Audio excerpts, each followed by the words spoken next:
juga bisa jadi rutinitas. Daud tidak berkata, Tuhan buat umatmu itu sibuk beribadah. Tidak. Dia hanya berkata, peliharalah kecenderungan hati mereka. Karena kalau kecenderungannya sudah mengarah ke Tuhan, dia pasti beribadah. Walaupun beribadah kalau hatinya tidak mengarah kepada Tuhan, itu badannya di kursi gereja, tapi pikirannya itu kemana-mana. Bapak Ibu bisa tes kalau nanti doa syafaat Ibu Retno. Ibu Retno doa syafaat itu apa yang ada dalam pikiran saudara? Ini sendal tadi belum diangkat, dipasang kayaknya. Aduh, tadi kompor belum dimatikan kayaknya. Sudah kemana-mana. Ada yang sudah membayangkan besok saya sekolah ketemu si A, ini lagi doa syafaat. Ini pikirannya sudah kesana. Oh iya, tadi saya ada janji. Arah batin itu penting. Maka Daud dari semua yang dianggap penting, dia katakan yang penting itu arah batin. Karena iman bisa kelihatan kuat nampaknya, tapi arahnya salah. Oh, itu sangat yakin, tapi arahnya salah. Pelayanan bisa aktif sekali, tetapi mungkin hatinya mulai menyimpang. Sudah salah arah sudah. Bahkan doa bisa rutin. Bahkan kalau di Banjarmasin ada doa sekota. Menara, pakai menara lagi. Doa senegara. JDS, JDW, JDN. Tetapi doa yang rutin bisa saja tujuan hatinya berubah. Sehingga saudara, hati selalu punya kecenderungan condong. Ini bukan masalah condong. Masalahnya adalah condong kemana. Hati itu pasti condong. Hati itu tidak netral. Tidak netral. Dia condong kemana. Oleh sebab itu Bapak Ibu, arah hati menentukan yang pertama. Langkah pertama yang kita ambil di tahun 2026 ini. Nanti itu jangan terkejut di bulan 6 kita sudah melangkah. Di mana posisi kita sebenarnya. Itu dimulai dari langkah pertama. Dan langkah pertama dimulai dengan arah batin. Keputusan-keputusan penting yang kita buat itu dimulai dari arah batin. Nilai yang kita pertahankan. Nilai seperti apa? Nilai kekristenan yang kita pertahankan. Kejujuran, kesetiaan, kebaikan. Lalu kompromi-kompromi seperti apa yang kita buat dalam hidup kita. Waktu kita berbisnis, waktu kita berusaha. Kompromi-kompromi seperti apa? Itu lahir dari arah batin. Nah, saudara yang terkasih dalam Tuhan, ini penting sekali bahwa arah hati kita ini harus kita perbaiki di awal tahun. Kalau tidak, itu makin jauh. Fisik bisa ada di ruangan ini, tetapi scrollan Facebook dengan khotbah itu bisa melayang kemana-mana. Facebook, TikTok, sambil dengar khotbah. Dikecilin suaranya, anak-anak remaja.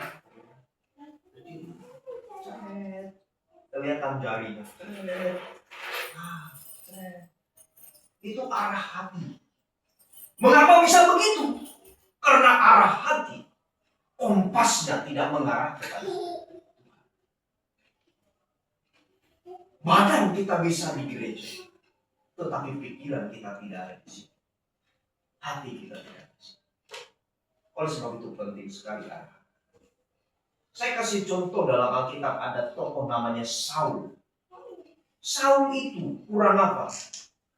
Dulu dia itu orang rendah hati. Waktu Samuel pilih dia katakan, apalah aku ini dari suku Benyamin.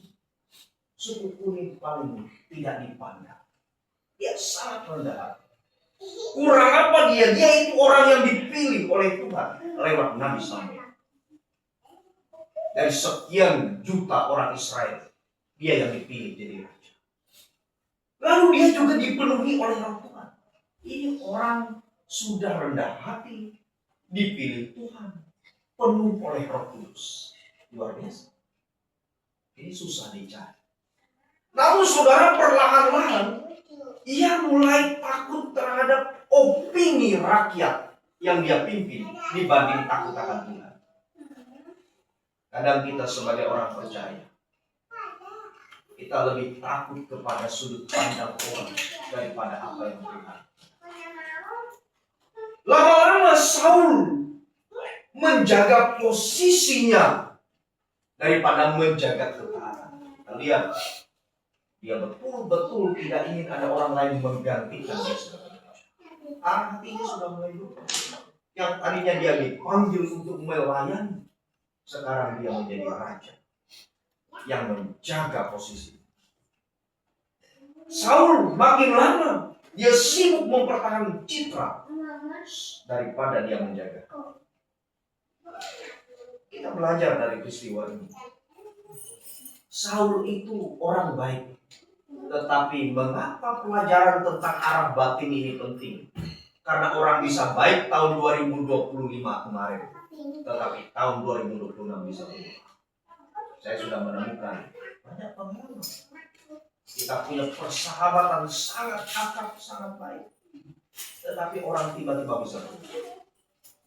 Bahkan kita tidak tahu mengapa dia berubah. Orang bisa sangat setia di tahun 2025, tetapi di tahun 2026 orang bisa berubah menjadi tidak setia. Saya menemukan beberapa anak-anak muda dalam pelayanan saya. Waktu saya menjadi gembala pemuda, waktu remaja sekolah minggu seperti Israel, rajin sekali. Dia rajin sekolah minggu, rajin beribadah. Remaja mulai rajin, masih rajin. Setelah pemuda, mulai hilang pelan-pelan. Entah kemana. Itu arah batin sudah tidak terarah lagi. Kompasnya. Mengapa pelajaran arah hati ini penting? Karena manusia yang baik tahun lalu bisa berubah menjadi tidak baik. Orang yang setia tahun lalu bisa berubah tidak setia. Orang yang tahun lalu memberi dengan ikhlas, tahun ini bisa diungkit. Oh, saya dulu memberi. Dulu pernah ikhlas. Itu arah.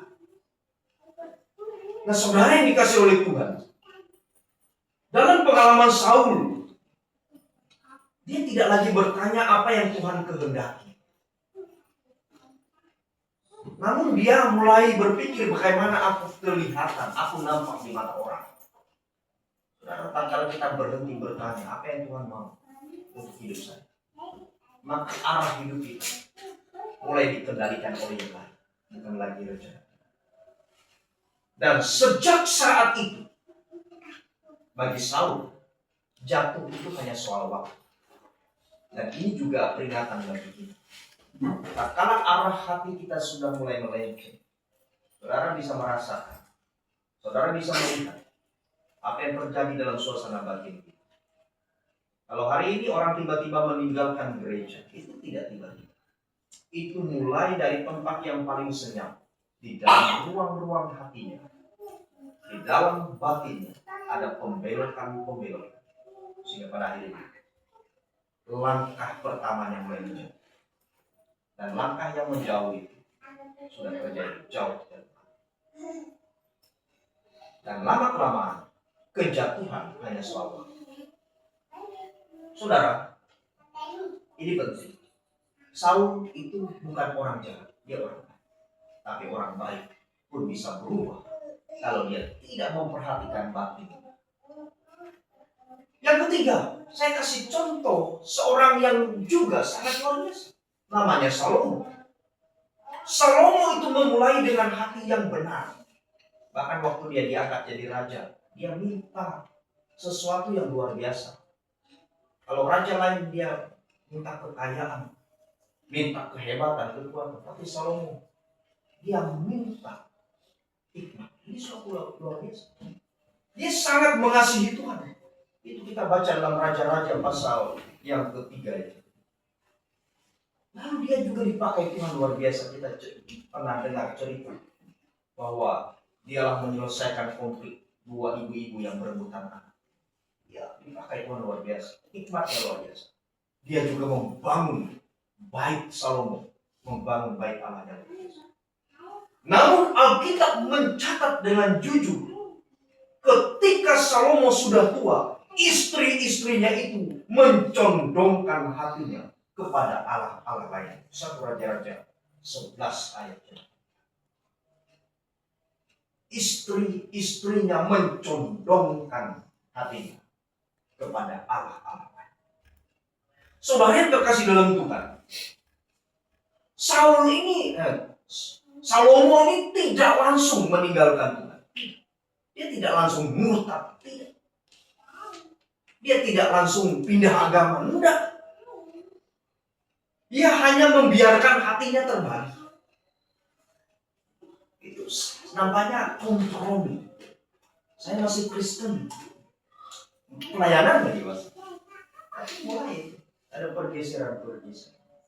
Dan hati yang terbagi itu cepat atau lambat akan memilih arahnya sendiri. Oleh sebab itu adik-adik, kalian masih muda. Di sini saya menyampaikan sebagai gembala bahwa kalau kalian memilih pasangan hidup, pilihlah pasangan yang bisa mengarahkan hatimu kepada Tuhan. Nampaknya kompromi itu tidak apa-apa. Saya masih Kristen. Salomo juga masih menyembah Tuhan. Bahkan dia memberi persembahan yang luar biasa, membangun bait Allah. Tetapi lama-kelamaan hatinya itu mulai bergeser pelan-pelan. Dan kita mendapati pada usia tuanya, Salomo meninggalkan Tuhan dan menyembah berhala. Orang apa Salomo? Salomo itu luar biasa. Oleh sebab itu anak-anak muda, ingat, ini penting. Tatkala hati kita terbelah, maka kita tidak bisa lagi menjaga arah yang konsisten untuk menjaga. Tidak bisa lagi. Sebenarnya Tuhan tidak kehilangan Salomo karena dia kurang beribadah, tidak. Salomo itu masih, bahkan dia sangat bait Allah masih berdiri dengan benar. Dia masih menyokong imam-imam di bait Allah. Tetapi hati Salomo tidak lagi sepenuhnya tertuju kepada Tuhan. Tidak sepenuhnya. Oleh sebab itu jemaat Tuhan yang dikasihi oleh Tuhan, waspadalah. Karena perubahan itu terjadi sedikit demi sedikit, jauh di dalam hati. Sedikit demi sedikit. Bergesernya patok itu tidak sekaligus. Digerus sedikit demi sedikit. Sekarang apa yang menjadi kecenderungan nanti? Kemana arah batin ini? Itu Salomo. Yang keempat, saya sampaikan tentang contoh yang ketiga, jemaat Galatia. Ini jemaat yang terpesona, mereka tidak murtad, terpesona terhadap sesuatu yang lain di luar Injil. Galatia 3 ayat 1 berkata, hai orang Galatia yang bodoh, siapakah yang telah mempesona kamu? Perhatikan, Paulus tidak berkata mereka murtad, tidak. Orang Galatia masih sembahyang, masih beribadah. Tetapi apa yang terjadi? Paulus katakan mereka terpesona kepada yang bukan Injil, yang bukan Kristus. Artinya Injil masih ada pada orang Galatia. Yesus masih mereka kenal. Tetapi hati mereka mulai teralihkan. Saudara, pesona kecil itu menggeser arah yang sangat besar. Adik-adik di sini tahu sudut. Ini yang sekolah SD, SMP, SMA tahu sudut ya? Tahu sudut. Nah ini Ini sulam. Ini kira-kira berapa derajat nih? 45. Kalau di pojok sini kecil kan? Makin lama, makin ujung, makin besar. Harusnya kita lurus waktu kita mulai buat jalan tersendiri. Mulai ada sudut. Oh, enggak apa-apa, masih dekat. Tapi makin lama, makin melebar, makin luas. Pesona kecil, pergeseran kecil di hati kita, itu berdampak besar dalam kehidupannya. Berdampak besar. Kita mulai geser sedikit. Yesus tidak kita buang, hanya kita pinggirkan saja. Taruh di pojok. Kita mulai taruh di situ karir kita. Kita mulai taruh pacar kita. Kita mulai taruh di situ hobi kita. Kita mulai taruh di situ sosial media. Maka makin lama pergeseran. Saudara yang terkasih dalam Tuhan, ini penting sekali. Anak-anak muda, apakah kalian punya waktu secara pribadi membaca Alkitab? Ini mumpung di tahun 2026 awal tahun. Nanti orang tua, bapak-bapak, ibu-ibu, mulai pantau anak-anak remaja. Beri mereka PR untuk membaca. Beri mereka waktu untuk bersama Tuhan.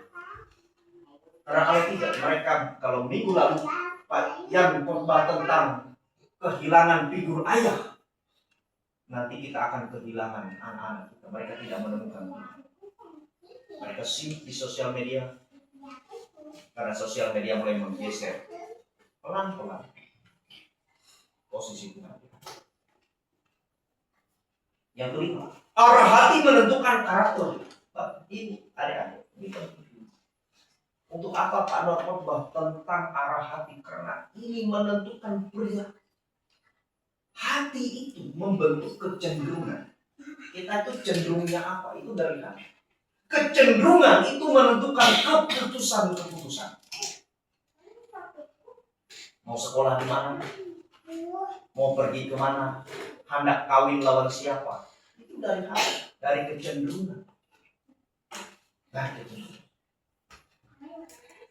Lalu dari kecenderungan melahirkan keputusan. Dari keputusan melahirkan kebiasaan-kebiasaan. Dan kebiasaan melahirkan karakter. Dan karakter melahirkan masa depan.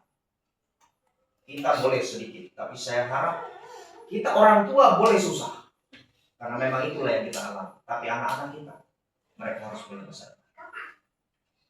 Bagaimana bisa punya masa depan? Perbaiki poin yang paling penting, yang tidak terlihat, bagian paling dalam kita.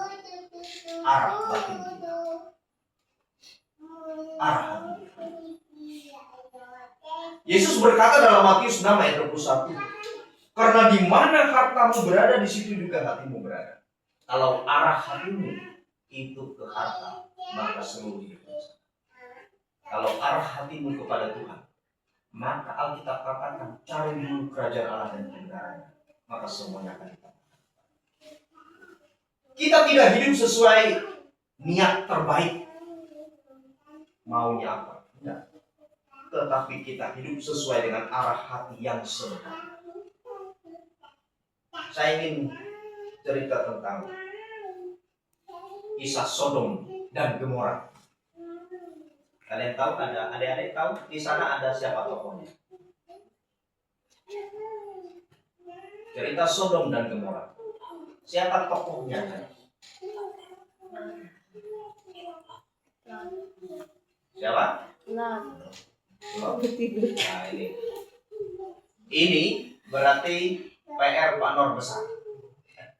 Kalau anak-anak remaja dan pemuda tidak tahu cerita Alkitab, maka arah hati kita ini sedang berbahaya. Berbahaya. Dalam cerita Sodom dan Gomora ada orang yang namanya Lot. Lot itu waktu dia berpisah dengan Abraham, dia melayangkan pandangannya ke lembah sungai Yordan. Dan dia katakan seperti taman Tuhan. Dia sudah pikir, di sana kota besar, saya bisa bisnis, saya bisa cuan, saya bisa dapat untung. Dia tahu kota itu kota yang jahat. Lalu dia pergi ke sana dan tinggal di luar kota karena dia adalah seorang peternak. Tapi lama kelamaan kita menemukan Lot sudah ada di dalam kota itu, bahkan menjadi seorang yang duduk di pintu gerbang, pembesar. Mungkin dia sukses, dia pembesar. Lalu Tuhan melihat jahatnya kota itu. Tuhan berikhtiar menghukum dua kota itu. Tapi sebelum dia menghukum, dia mengutus dua orang malaikat datang ke rumah Lot dan kasih tahu, besok kami akan menghancurkan kota ini, maka engkau siap-siap besok untuk keluar dari kota ini. Saudara tahu kalau kita membaca Alkitab waktu pagi, apa catatan Alkitab? Lot berlambat. Saya pernah kirim ayat itu di grup renungan pagi. Kadang orang bukan menolak keselamatan, tetapi berlambat. Ya, belum, dia masih muda, masih panjang umur, nanti aja dulu. Itu loh. Waktu pagi, mungkin malaikat itu sudah bangun pagi-pagi atau enggak tidur. Tapi Lot itu masih di kamar, belum keluar kamar. Jam-jam 8 baru Lot keluar, kucek-kucek lah. Malaikat katakan, maka aku padakan dari malam sungsung. Hadangi dulu, mengatek baju dulu. Ribuan itu kalau pagi buat teh. Nah itu. Tangkaplah Pak Wiji buat kopi. Lotnya buat kopi dulu. Hadang dulu santai. Ngopi dulu kita. Ngopi. Wah, ngaduknya biasanya 10 kali, ini Lot sengaja dilama-lamain kan. Karena apa? Ini catatan penting. Lot berlambat-lambat ini punya makna nanti kita lihat. Dan pada akhirnya mereka memutuskan meninggalkan rumah itu bersama malaikat. Tadi berlambat-lambat, sekarang mereka putuskan keluar. Tetapi di tengah jalan, lihat catatan nanti. Istri Lot menoleh ke belakang. Lalu dia berubah menjadi tiang garam. Apa masalahnya menoleh ke belakang? Sebenarnya bukan itu persoalan. Sebelum kepalanya menoleh ke belakang, hatinya memang tertinggal di belakang. Arah batin istri Lot masih di rumah. Lot juga masih di rumahnya. Nah, sebab itu berlambat-lambat itu bahaya. Nah, sekarang berlambat-lambat masih oke. Kalau akhir zaman, hadanglah Tuhan lah, mengaduk kopi dulu. Gak bisa. Segera. Mengapa? Karena bagi Lot, terutama bagi istri Lot, hatinya itu terpaut bukan kepada Tuhan, tetapi kepada bisnis yang mereka bangun, kepada kenyamanan kota itu, lingkungan kota itu. Anak-anak muda, apa yang mengisi arah batin kita itu? Hari ini tentukan arah hati. Maka akan kita lihat 10-15 tahun ke depan, anak-anak muda ini, anak-anak kita ini akan menjadi. Maka kita orang-orang tua punya PR besar untuk meletakkan arah hati mereka dan aplikasi praktis kita hari ini. Mari kita tanya dengan jujur. Yang pertama, kemana arah hatiku sekarang sedang mengarah? Apa yang paling menyita hatimu? Hobi, pacarmu, sosial media, bahkan mungkin kemalasan kita, bisnis kita, kesenangan kita. Yang kedua, apa yang paling cepat menggerakkan emosimu, membuat kau bersemangat? Aduh, hari Minggu lagi. Aduh, ibadah pemuda lagi. Malas. Tapi kalau, kamu kakak, berjalan kak, woi maju. Membakso kah? Hai, semangat. Mewujud kah bayang? Apa yang paling menggerakkan emosi? Kalau sudah dengar persekutuan, ibadah, itu biasa. Berarti arah hati kita itu. Yang berikut, apa yang paling ku takuti kehilangan dalam hidup? Apa yang paling kita takut? Ada adik remaja. Kalau kamu kehilangan pacar, nangis, jangan sampai berbulan-bulan, bertahun-tahun. Apalagi tidak seimbang.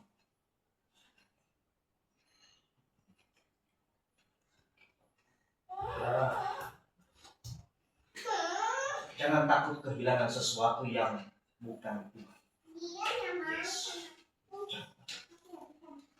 Kadang-kadang orang lebih takut kehilangan pasangannya, bahkan dia rela kehilangan Tuhannya demi pasangan. Ini celaka. Saya takut kehilangan pasangan saya, Pak. Saya banyak menemukan orang Kristen yang menyerah di bawah tekanan, rela kehilangan imannya demi pasangan hidup. Apa yang paling membuat kita? Yang berikut, apa yang paling sering kita benarkan walaupun itu salah? Tahu salah, tapi kita mencoba mencari alasan supaya itu bisa dimaklumi.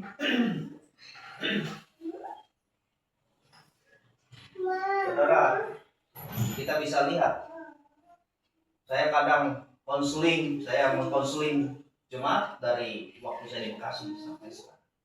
Beberapa jemaat datang bukan kadang dia curhat, tetapi minta dibenarkan kesalahannya, minta dicarikan dalil yang salah itu bisa dimaklumi.